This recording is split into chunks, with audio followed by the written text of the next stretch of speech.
Welcome back to Raining Cats and Dogs, you guys. We have a pretty fun one today. All three guests are brand new to the program. First, we'll be joined by brand new assistant Truman women's basketball coach Alexis Griffin. And later on, we will be speaking with head Kirksville softball coach and assistant basketball coach Snyder. And then later on in the program, Truman baseball coach Dan Davis will be joining us. It'll be a lot of fun to have three brand new faces to the program. We appreciate you guys tuning in, and we really hope that you guys found a way to stay warm and dry over the course of the past handful of days. Coach Griffin, welcome to the program. Hi. Very nice to have you. It's so good to be here. Coach Lex, as Theo calls you, and I think as all the girls call you, I've kind of been rolling with it. Alexis Griffin joined the program when did you sign your contract to come? June. In June. That's right. So since then, I mean, it's been kind of a whirlwind. You're kind of diving headfirst into, at that point in time, season not being far away. I mean, just your inaugural process at the collegiate level outside of Alexis Griffin was also a graduate assistant at Missouri. Well, I was a manager there, but yes, essentially. Right. First real collegiate coaching experience at the college level. What's it been like so far? So it's definitely been a journey. Definitely been a brand new adventure. When I was at Mizzou, I was more behind the scenes person, so I was a manager. So it's nice to be more hands-on. I was way more hands-on as a manager at Mizzou than other ones were, just because I loved basketball and I wanted to be around it, have that experience. But it's been totally new. I was at Hickman High School the 3 years between managing and coming here, and so that was where I got like the true extent of my coaching done. And then so it's also just been gauging that, okay, here was college where I was, then here's high school, and now I'm actually doing both of like coaching and being just involved with the collegiate setting in general. So when I started in June, hit the ground running with recruiting, which is also, I didn't play in college, so it was kind of a new journey for me to be a part of. I'd had my own high school athletes that I had been a part of their recruiting journey and everything, so I'd seen what that looked like. And again, I was recruited, but I didn't play. So it wasn't unfamiliar, but to be on that side of it was really awesome, especially because when I was coming in, we had built in a really great transfer class. So I got to be a part of that process too and see all of the transfers that we have coming in. But it's been amazing. The start of the year was a little rough, starting out 1-3 on the season. But now we're at 10-8. Getting really into conference, getting into the new year. So we have high expectations for the rest of the year. And before we get into the season itself, talk a little bit about Hickman. One thing that Theo has said, and this is no secret by any means, is one thing he really likes about you is how fresh of an experience you have around high school athletes at a Class 6 level, and kind of knowing what you're looking at and what you're looking for. Back-to-back 20-win seasons at Hickman and multiple district championship appearances. Talk about that a little bit. Yeah, so my first year we had a veteran group that left a good way for some young stars that we had at the time. We unfortunately, my second and third year at Hickman, it was 2 losses to a very talented Rockbridge school 2 years in a row, but we had great seasons, great runs. I learned a lot about like how to develop kids because I got to coach some for 3 years. But also like just to be a part of their recruiting process. I was lucky enough to have kids that let me be a part of that process. I was a sounding board for them, and too because I was fresh out of college, so I was just a good ear for them about college in general. And I'd been around athletics even though I wasn't directly a part of the student athlete experience. So they leaned on me a lot for that. And so I feel like that prepared me to understand like Missouri sports in general and like that area. I know a lot about Missouri sports, but also just like to start that groundwork of building relationships with athletes. So, and from all the research that I've conducted, you would know way more about this than I, obviously, but you left the QPs better than you found them. I hope so. I really hope so. We were, me and Mo, we poured our heart and soul into that program, and I think I feel like I left it a better place than I found it. But again, here nor there. So very good. You're where you're at now. Yes. Dogs have won 5 of their last 7, 3 of their last 4, coming off of your most convincing win of the season at Quincy in a complete and total rout. I mean, just how has this thing kind of, it's a group that you were going to have growing pains. What has changed? How have you guys evolved? And talk a little bit about, let's look a little bit back to the past before we look to the future. Yeah. So I guess like coming in August, we had 9 new kids coming in. We have 3 freshmen, 6 transfers, people coming from different backgrounds. We knew like everyone's going to have to take on a different role than they have in the past, or just a new identity as a program. We were finding one. We had to find one. So I think we went through some really big growing pains in preseason, like getting used to playing together, getting used to the system that Coach Theo wanted to implement. Like the girls were like, I don't know, I've never done something like this before. So it was a good learning experience, because now we're seeing, when we really buy into that, what we can do and accomplish with our games. So I think like that was a lot of and two, we expect a lot of some of our younger players early. Honestly, a lot of our players in general. We have so many who haven't even played a ton at the collegiate level. So we set that bar really high from the jump, especially with even something as simple as our schedule. We were like, we're not going to make a schedule that's easy, because we have high expectations for this group of kids.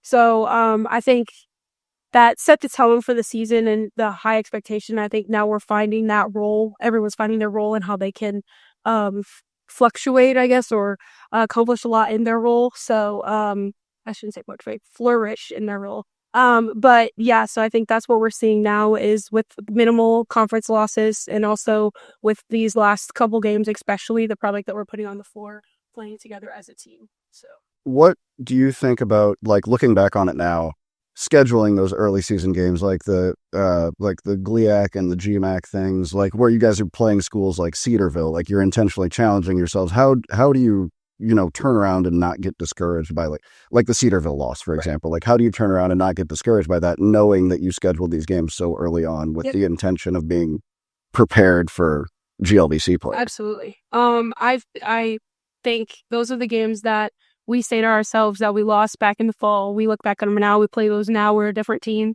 and it would look a lot different. Not saying, we don't want to predetermine anything, but I think that games like that just told us a lot about who we were early in the season, so we didn't have to find out and cover them up with wins. Like when you lose, you tend to look at things more intensely, like you're more upset about things. So I think of course, I always want to win, but like, I think that was good for us in terms of learning a lot about our identity of who we want to be early in the season. And also like later on from now, when it comes to like seeding with the national tournament and the conference tournament, all those things, losing to teams like that are more of the better teams than losing to teams that are not as great, like that will changes everything, that conversation for us. So, and you look at your overall record, you guys had 3 losses to teams that very realistically are probably going to be in the national tournament. Oh, yes, absolutely. And just from a locker room perspective, what has changed over the course of the beginning of the season now? Yeah. I think we expected a lot from our captains and our leaders. And they have not only that, but they were in a new role themselves. They'd never been in that position of leadership before either. And I can only speak praises for our leaders that we have on our team. They are the reason why we are seeing that growth. We can only do so much as coaches, but you have to have that on-floor leadership as well. And I think they've risen to that occasion. That's definitely, in terms of locker room and the community culture, that they've risen to that challenge. Right on. And I think that anybody who's followed the Dogs along the way, I think that everybody knew that there were going to be the same kind of growing pains that you guys anticipated from a coaching staff perspective. But the communication, the camaraderie, the trust in one another, how has that developed over the course of the past handful of months? Yeah. I think just like any relationship, you have to build it. And so like preseason and the beginning of our season were great times for us to build that trust with the girls, and also for the girls to build that trust with us and with each other. So I think that was just the biggest part, is like, now we know the girls know what they're going to get from us. We know what we're going to get from the girls. The girls know what they're going to get from each other. So, and I think that's a huge part of that trust piece that we are building on. So, yeah.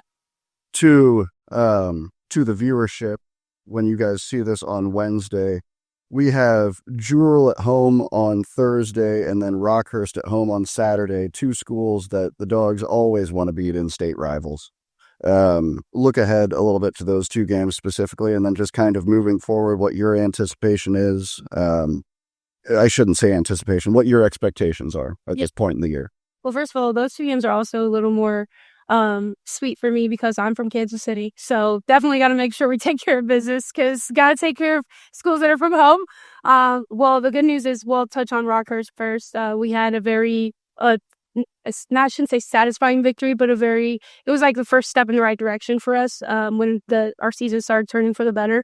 So I think like just revisiting that opponent and reiterating some of the things that we didn't do well in that game that we can see from film. And then two, with William Jewell, like they are in the same conference we play some of the same opponents that we do, and they've been close on a lot of their games. And so when you have a team like us who's right in the middle of the pack, they're coming for us. So I think it's all about preparing ourselves, focusing on us this week, expecting the next best thing and holding that high standard for our girls in the game and in practice. So. Very good. Aside from the 2 games this week, is there anything that you have particularly circled on the calendar? Oh, yeah. We are very excited to go back to Drury and play them again. And, of course, the 2 of the top teams in the conference, we're excited to go to St. Louis and play Umsel and Maryville. We're also excited to see SAT again. We love coaching against them because they love to expose us for what we have. So I like playing teams like that do that. And then just ending the season at every GLVC opponent is important. So I think just ending that with, especially the ones we haven't seen yet. So making sure that we are taking care of us on that end. What is kind of the difference in the way the GLVC is structured as far as weeks? Like we talked a little bit before you guys took off for Chicago last week. Like what really for you guys is the difference between weeks where you guys are on the road, you're taking off on a Wednesday afternoon for a Thursday, Saturday trip versus, hey, we're chilling at home. We got Thursday, Saturday right here. What's the difference for you guys? I think, well, I shouldn't say you guys, like as his coaches, but for the girls, Truman is a very top tier academic school. And I think like they like being home because they can go to classes. They value that every Truman student does. So they want to make sure they're at home taking care of their classes. I know that when we left for Lewis and Upper Iowa, it was the first week of classes, and that was a big point of contention for our grades. Missing that first syllabus week was very hard on them. So I think like in terms of mental stress of like missing school and all of that, like they like being at home. So this week will be a good regrouping week for them. And we only had 1 away game last week. So, but that's in terms of the biggest difference. That's it, is like just that we don't have to worry as much about school and missing school. So Jewel tips at 5 or 5:30 on Thursday. it'll be 5:15, I think. Yeah, they're 5:15. Right on. And then Rockhurst at 1 on Saturday. If you guys haven't seen the Truman women play, you guys should all come out. They're a lot of fun to watch. And these are 2 pivotal games in the middle of the GLVC schedule. Coach Lex, anything I'm missing? Nope, that's me. Right on. Alexis Griffin, assistant coach for the Truman women's basketball team. I appreciate it. Thank you. Joined now by Kirksville High School girls assistant basketball coach and head softball coach Sydney Snyder. Sydney, how are you doing this afternoon? Good. How are you? Doing very well. Welcome to the program. It's very good to have you. Just because it's more pertinent time-wise, we'll start talking a little bit about girls hoops and how your team is coming along, coming off of a really quality victory in Mexico on Friday, walking into a week where you guys, by the time of this recording, by the time of this broadcast, you will have played Moberly with a game against Hannibal on Friday, a rematch against Hannibal on Friday. Talk to me a little bit about last week, a week versus Westran and Mexico. Westran at home, Mexico on the road, where I thought your girls really took care of business. It was really fun. Westran last year at their place, they kind of put the beat down on us. So we were prepared. We knew they had one girl who really dominated their offense, and our goal was if we could shut her down, then we knew that we were going to be in good shape, and we did that, and we executed, played really well. And same thing, Mexico, they've got 1 or 2 that are really good offensively. And we knew the scout. We executed. We had to make some changes mid-game. They were running a really good zone, and we had to try a few different offensive rotations, and we ended up finding something that worked out, and we kind of pulled away in the 4th. Big 4th quarter by Callan Schwind helped a lot. She's really developing. So, yeah, it was a good week. It was fun. And I'd be remiss not to mention the Tigers advanced to 13-2 on the season, both losses to the same Highland team, a Highland team that's going to give a lot of people fits when late February, early March rolls around. Two losses that you can look back on and say just water under the bridge at that point in time.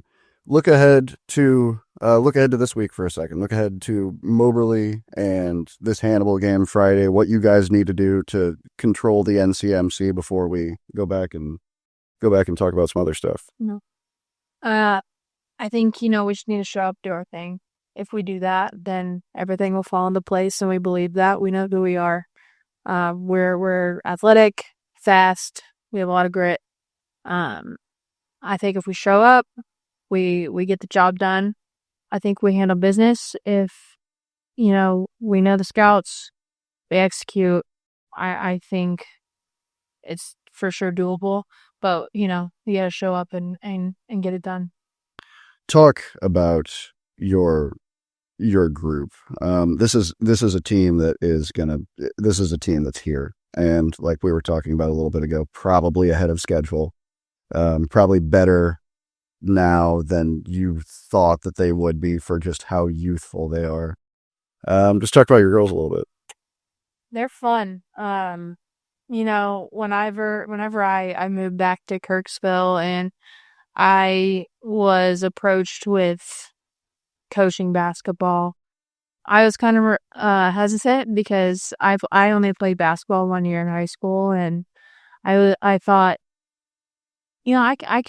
I can do it. And if it weren't for them, really, I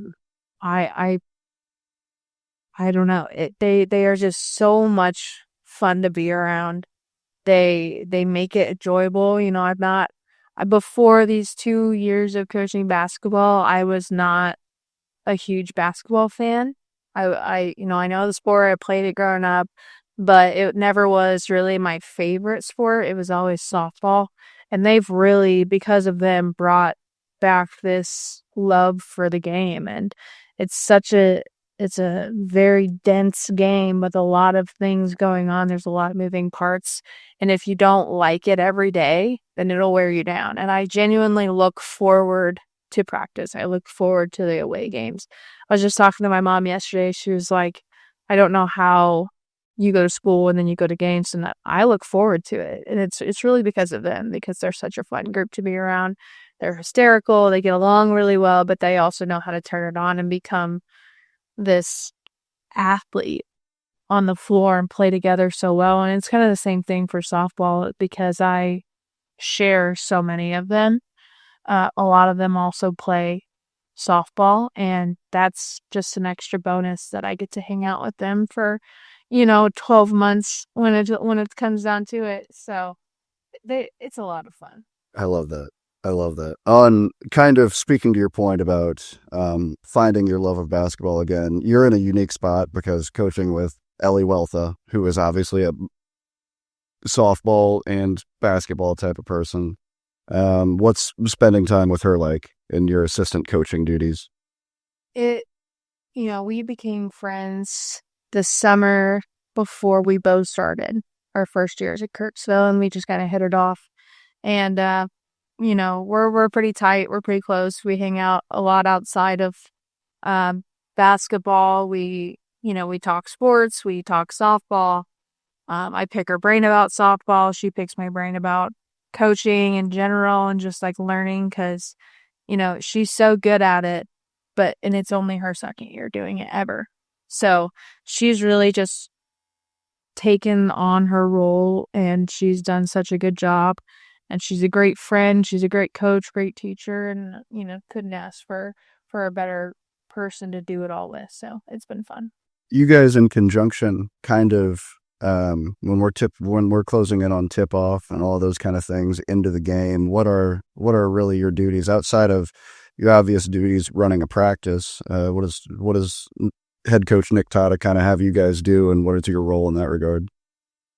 Ellie will, she works more with him with like scenarios and coming up with game plans. I am just there, and since I don't have a huge, vast basketball knowledge like they do, I mean, she played it at the D2 level and was really good, obviously. And Coach Todd has been doing it his entire life and, historically just a really good X's and O's coach. I like to sit and just listen to them talk back and forth, and I'm catching up 3 minutes later. I'm like, oh yeah, that makes sense. But my role is really fun because I get to be more of a bench coach, which is a role that I haven't gotten to experience much with being head softball coach.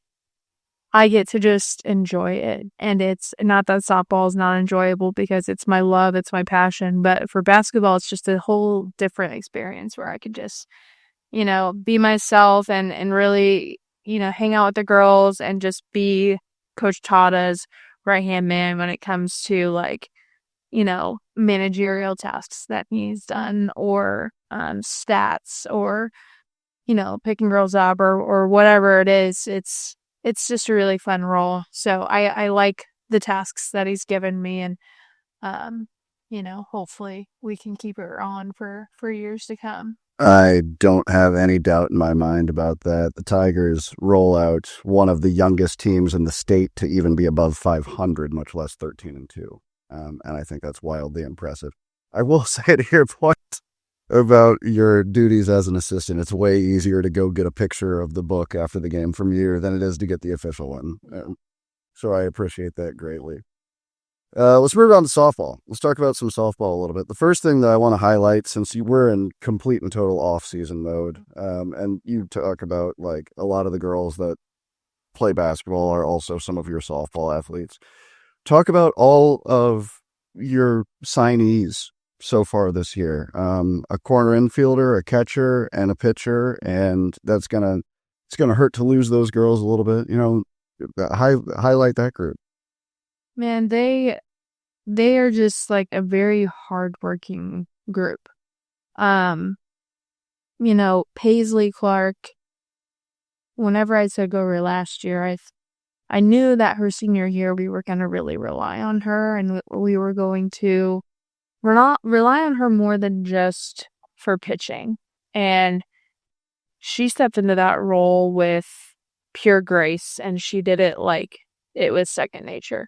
She led those girls to 17 wins, and it was really just fun to watch her mature and grow up and step into that leadership role. And I know for a fact that she will do well. Brooklyn Ryder Johnson has signed with Missouri Valley to play first base, corners maybe. Brooklyn is somebody who you ask her to do something, you ask her to make a slight change or anything, and she'll do it. She'll do anything you ask of her. She's a very hard worker. She's wanted it for a long time. She's gone after it. She's put herself out there, and it's working out for her, and I'm very proud of her for that. And Morgan Crawford moving on to play at MACC, and she'll do a really good job there. It's funny because I coached in Clinton for 3 years, but 2 as the head coach, and there's a girl coming from Clinton to play at MACC too. So it's kind of cool, small world. Full circle. Yeah, full circle. But I know that, those 3 are going to do a really good job. And I think it's awesome that we've got 3 that want to go on and play and have found places, and it's really fun because then I get to go and I get to go watch. I just went and watched Patience Fouts, who graduated last year. She's at Central Methodist, and she's doing a fantastic job over there. As a freshman, she's a standout freshman over there. They're gearing up for their season. I watched her one of their last fall games play at Mizzou, and that was really fun to get invited back and go and watch these girls play. So, very good group. Very good group, and hard to replace. 3 very difficult positions to replace, of course. But what do you have? What do you have waiting in the wings as far as when you guys are going to be able to get back onto a field, kind of evaluate what you're going to have for the 2026 season? When does that come along? My plan is to get started in March after spring break. Last year we started earlier with Misha has very specific rules as to what you can do, how much of it you can do, and when you can do it. And how much communication you can have. Very, very specific rules. So we're going to start in March after spring break. Get those. Hopefully we'll still be playing basketball first thing. And second, it gives those girls who play winter sports, maybe, wrestling. I'm not sure when they're done, but we've got some wrestlers. We've got some girls who are doing workouts on their own with Jess Burgeson and Ron Danielson over at the Armory. So we've got those girls doing that. We've got a ton of basketball girls. So I want them to be present with what they're doing right now. We're in this era of, multi-sport athletes, but also it's very good to be a multi-sport athlete, but also be present with what you're doing. So I want those basketball girls, I want them to play basketball and be fully in that. Same with wrestling, same with whatever they may be working on. So, we'll give them their time for that. And after spring break, we'll gear up for softball. We'll work our way into it. And then when June hits, we hit the ground running and we do all of our 20 contact days. And then all of a sudden you blink, summer's over and it's August and you're ready to go. So. Speaking to your point a little bit about multi-sport athletes, both of who are going to be their collegiate coaches in Marshall and in Moberly, both Raider Johnson and Crawford's coaches were saying that they were impressed with how good of wrestlers they are, and the fact that they're year round and this is just softball is what they want to do collegiately. I think that the average college coach probably is more invested in, at least in our part of the world, in a multi-sport athlete coming out of high school than just a single hyper-focused athlete on one sport. You think that has to do with burnout, or what do you? I think there's a lot of reasons. I actually did research on this in my undergrad here at Truman. Some of the best athletes in the world are multi-sport athletes. I was just watching, I can't remember, it was CJ Stroud with the Texans. He made a throw a couple weeks ago in the divisional round, or maybe the wild card round, I can't remember, but it looked like a shortstop, and I was like, oh, I wonder if he played shortstop when he was growing up. And then they help each other out, and we don't really realize that. These kids think, I want to be a baseball player, so they go and they do baseball year round.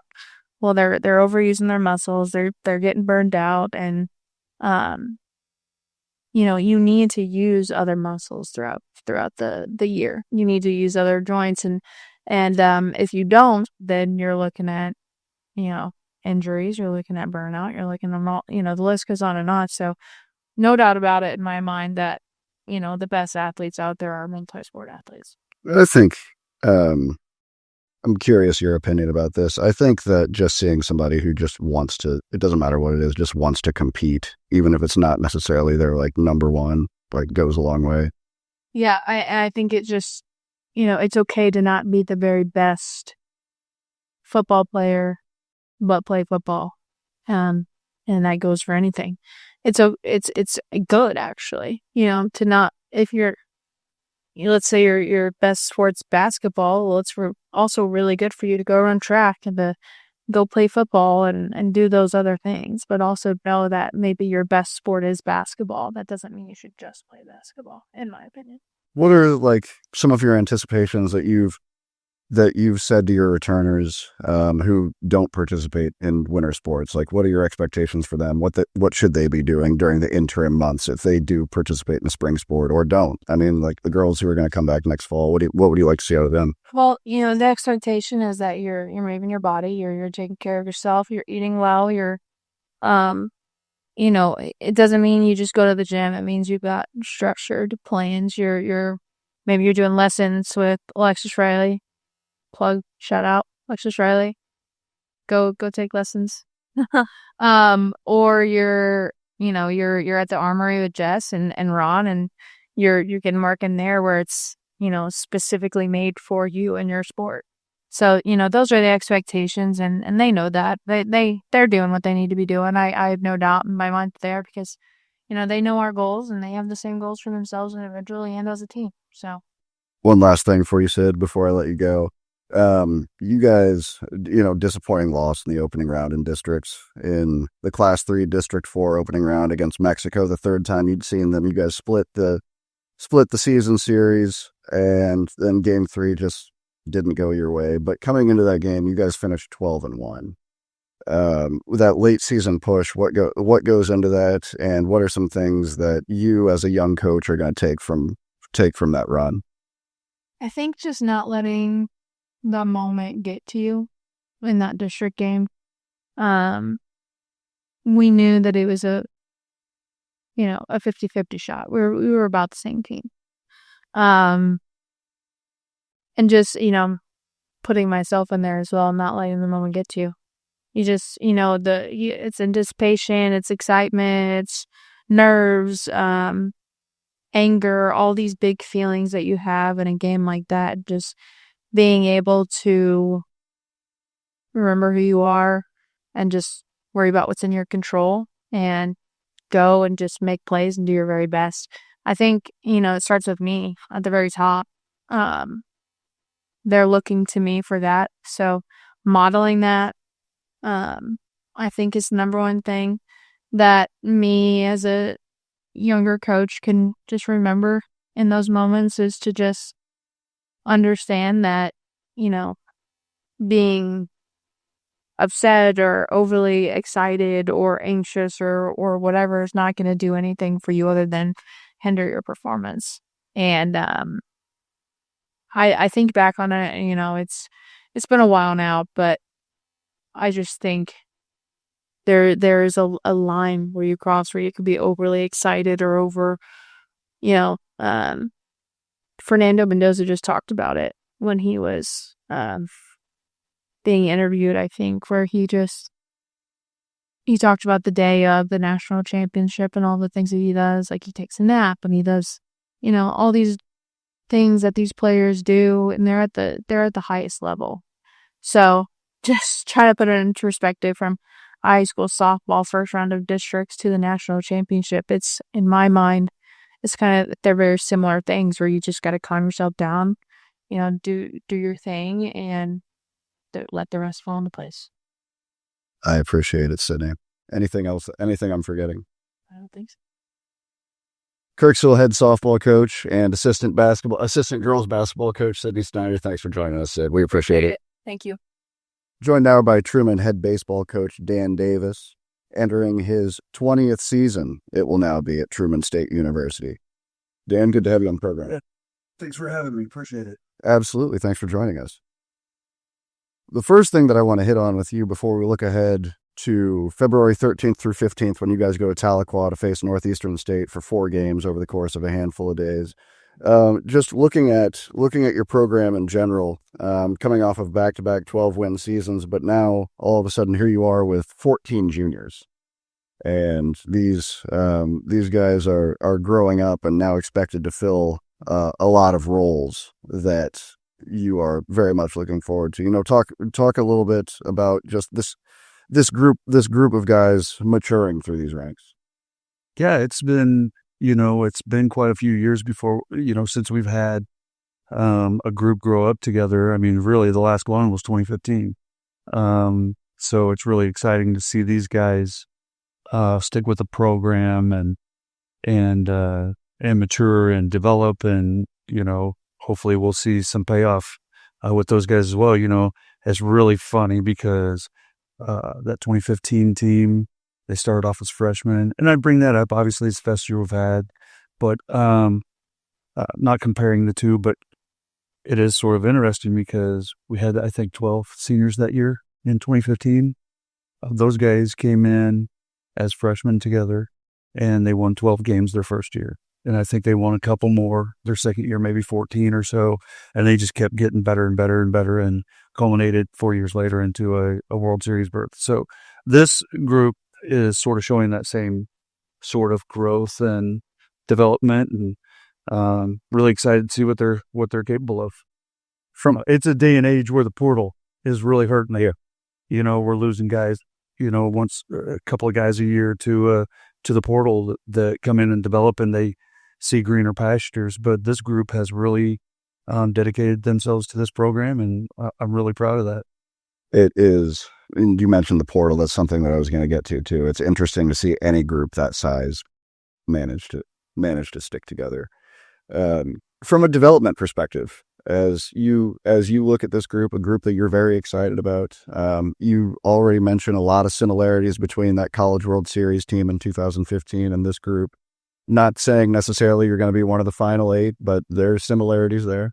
What do you see, and from a development perspective, how have they come along? I mean, our goal is to go to the World Series every year. We talk about the BHAG, the big, hairy, audacious goal. That's what it is every year. But the guys that are staying with the program, they just get better. They mature. Part of it's because of age. Part of it's a big part of it's experience, but work ethic. I think we've went back to doing a better job of recruiting the right person over a good player. We need that combination of the good character, work ethic, guy that's a team first guy over just a baseball player. And I believe I went away from that for several years, and it's completely my fault. But I think we've gotten back to that as a coaching staff and a recruiting staff. And we'll pass on a guy that's a high talent guy if he is, not going to be a team first guy. So I think our guys are buying into that. And that's really the proudest part of it for me, is the fact that we're bringing guys from all over the place. From California to Texas to Washington. I mean, we're all over the joint and all over the country, and we've got a kid from Japan, and they're coming in for a common goal, and that's something that is hard to do. It really is. It's difficult to get a group of 32 kids to root for each other and play for each other and love each other, and that's what our goal is every year. Kind of that culture. Been here for a long enough period of time. This is definitively your program, storied program, but 20 years is going into your 20th. That's a long time. What does a Dan Davis led program kind of look like? Well,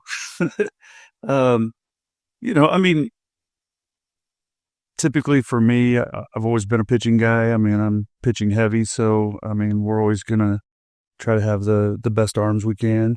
And it's not so much velocity. We have a couple of dudes that can throw pretty good on the radar gun, but it's more pitchability for us, movement, command being the first one, movement, change of speeds, velocity is way down there, but that's typically what we're going to build our team around. But let's not kid ourselves.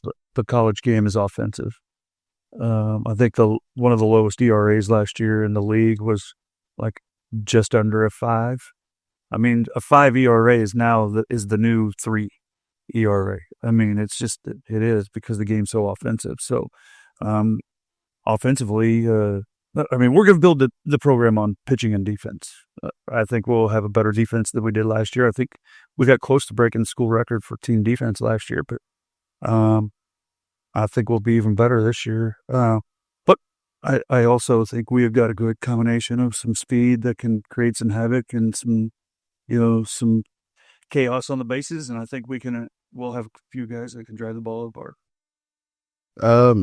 A couple of things that I kind of want to hit on, just because I think this is pretty fun, and I think that the listenership or viewership will find this pretty fun. A ton of people know who you are and don't really know. They just know he's the Truman baseball coach. He's just been here forever. You pitched at SIU, correct? Yep.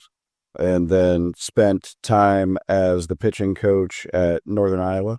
Yep. Talk about just kind of your quest and just kind of how you got here. 20 years ago seems like a long time, but it really wasn't that long ago. Yeah, this is actually year 30 overall coaching college baseball. After I played at Southern, I had an opportunity to play a couple of years of professional baseball and found out how not good I am. I got told I was retiring after 2 years, which is understandable. If any of my teammates ever, heard me talking about it, they'd be like, oh yeah, that's right. But I was very fortunate once I got done. I played some JUCO ball in Kansas as well, and I actually was hired by Paul Marcus at Independence Community College, who actually gave me my start in coaching at the college level. And from there, I coached there for a year, went to Southern, and went back as a GA for 3 years, and then I believe I'm getting these right. 3 years there, and then 6 years at Northern Iowa as the pitching coach, recruiting coordinator, camp guy, academic. I worked for Rick Heller. First of all, I want to say, Dan Callahan hired me at Southern Illinois to come back, which was an amazing honor. And then Ken Henderson was the assistant coach at the time. Those guys really helped me kickstart a career. And then Rick Heller at Northern Iowa, took a chance on a young pitching guy that he gave me a chance to go in and take over the staff, and had a good staff there. And he really taught me the ins and outs of not just the game, but of how to work in the college system, with office work and running camps and all kinds of different stuff. And he really gave me a chance to get a leg up on becoming a head coach. So 10 years as an assistant, 20 years here. I mean, it's been pretty fun. You already kind of had the, to your point, you already kind of had the bureaucratic side of things figured out a little bit, the paper pushing side of things. You already hit on the transfer portal a little bit, but just what are some other dramatic changes that you've seen during your time as a collegiate head coach? I mean, pay for play is just crazy. I mean, it's out of control. You've got the transfer portal is the biggest one, but the pay for play is a little different. I wish I had some of that now. I was a D1 guy. I got a chance to play, or maybe I get some back pay for that or something. But it's just the numbers are incredible. What kids are making playing college baseball right now, and just playing college athletics as a whole. I think that's the biggest change. A lot of the recruiting rules and all that good stuff, the hours and practice time and all that hasn't changed that much, not drastically at least. But that pay and the portal are the two biggest things I believe that have come down the line. The way that the game has been played over the course of your entire coaching tenure, the past 30 years, is the game at its core still the same? It is. I think probably on the offensive side, kids are not just kids, but programs are chasing the long ball a lot more. The home run is something that, you talk about launch angle and exit velo and all those things. I mean, that's a big thing for offenses. On the pitching side of things, I mean, you're looking for raw velocity. I mean, kids are throwing hard right now, and it's pretty cool to see. So one of the things we talk to our kids about is you got to be above the hitting range or below the hitting range. You can't be in the middle. If you're in the middle, you're in trouble. So you got to be high velo, or you got to be lower than the hitting speed, and be able to pitch a little bit.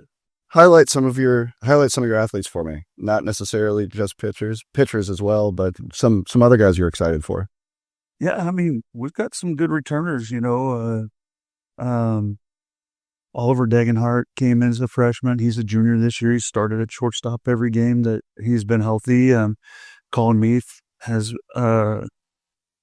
patrolled center field. I mean, he's just been locked down out there on defense, and he's been our leadoff guy. He'll be in his third year now. Steals a lot of bases and plays every day.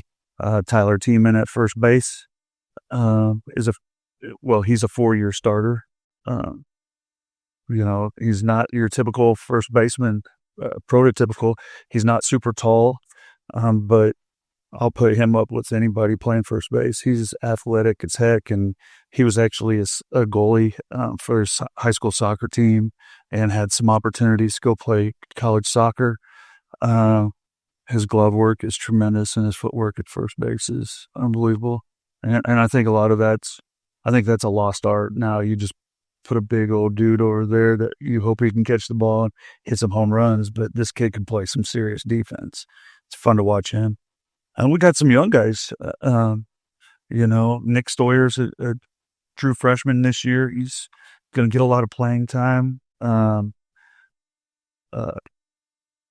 course, I'll forget guys as I'm really trying to think, but Joey Fentress has really had a really good fall. Maxwell Burke as well, and Gavin Schieffer is behind the plate. He's in his second year, really talented young man. And then we brought in a couple of transfers. Evan Davis transferred. He was a 4-year transfer. And then Shodai Nishihara is going to be behind the plate as well. Young man from Japan. It's pretty fun to watch the guys. You really do have a group that is geographically just, they're all over the place. How does that work? How does that work for you as a coaching staff? I mean, how does a group like that come together in Division II college baseball?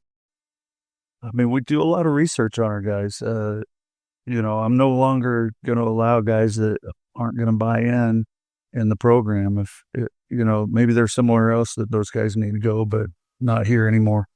We've had a few years of that, and it's no fun. It's no fun. And I think, we talk to our guys a lot about this, is we can do more as a team than you can do individually. You can't go out as an individual and win baseball games. You have to use your teammates have to be there with you. And the collective can do so much more than an individual. It's incredible what you can do with a bunch of young kids that point in the same direction and make it a goal to be a team. It really is fun. I think it has cracked me up the past handful of years just to go to on the TrumanBulldogs.com, the website, and go to the baseball team, go to the roster, and just like all over the place, geographically all over the place, and turning that group into a unified team. I mean, there has to be something that goes into that coaching wise. I mean, we really, again, it's just asking them to buy in and really, we worked with our guys, and we came up a year ago, we came up with standards that we believe are the way we're going to be in our programs. Not rules. Rules, are broken all the time, but standards when a guy can go to a teammate and say, hey, man, that's not the way we do that around here. That's not the way we do things. That should open eyes for those guys or a guy that maybe, crossing the line a little bit. I mean, that's the easiest thing to say to a teammate is, that's not how we do things. And that should open your eyes. And we ask them to buy in. I like that a lot. We're pretty strict about it. I like that a lot. The Dogs are finally poised in a position after 2 12-win seasons, poised to break through. Look ahead toward your guys' first 4-game weekend, February 13th. You guys go to Northeastern State. Is that weather pending? Do they have turf, or is that pretty well going to be set in stone? It's been several years. I think it was 2012 or 13 since we've been there. It was a natural field at that time. Typically, Oklahoma, you go down there, it might be a little chilly, but you're going to be pretty good to play. Looking at the long range forecast right now, if they get washed out down there, maybe we can have them up here. It's looking to be close to 50 on that weekend. If that works out, fingers crossed. Yeah, if that works out that way, that would be perfect. Is it like these early to mid February? Those 4-game weekends, like really as a coach, what are you trying to get out of them? Of course you want victories, but yeah, what are you trying to go there to win? But yeah, we're trying to see what our lineups are, what our guys are. The first weekend, not that we would try to ever not win the game by any stretch of the imagination, but it's really about searching who we are. We've been lucky, baseball's lucky, or spring sports in general are lucky because we get a long time to practice before we go into playing games. We have an idea of who we are, but as we say, this is when the real bullets start flying. Like you're keeping numbers, you're keeping stats, and they go up online and people see them, and that changes a little changes the mentality a little bit. But I'm hoping that we understand that the process is more important than the outcome, and that makes that easier said than done, but it allows you to play a little more free and easy and not worry about the results as much, and just go play as hard as you can and play as good as you can. And then you can look up at the scoreboard afterwards. I mean, we always think of, practice, we're studying, and the games are the test, and we'll just figure out where we are. That first weekend will be fun. When we get deeper on into the season, I'll leave you on this, Coach. When we get deeper on into the season, start getting into conference play, what do we have circled on the GLVC schedule? Who are we looking out for in the conference? Oh, I don't care. Bring them all on. We're bringing them all on. Take them all on the same weekend. I love it. Let's go. I love it. Just one after another. Any specific road trip or anything, destination tournament, anything like that you guys are looking forward to early on in the year? I think really our only one is Tahlequah. The rest, we're playing the next 2 weekends in February at home. I looked at the weather, I looked over the last 3 years. We could have played at home, and we're going on the road playing. And I just took a leap of faith and said, let's play at home in February and see what happens.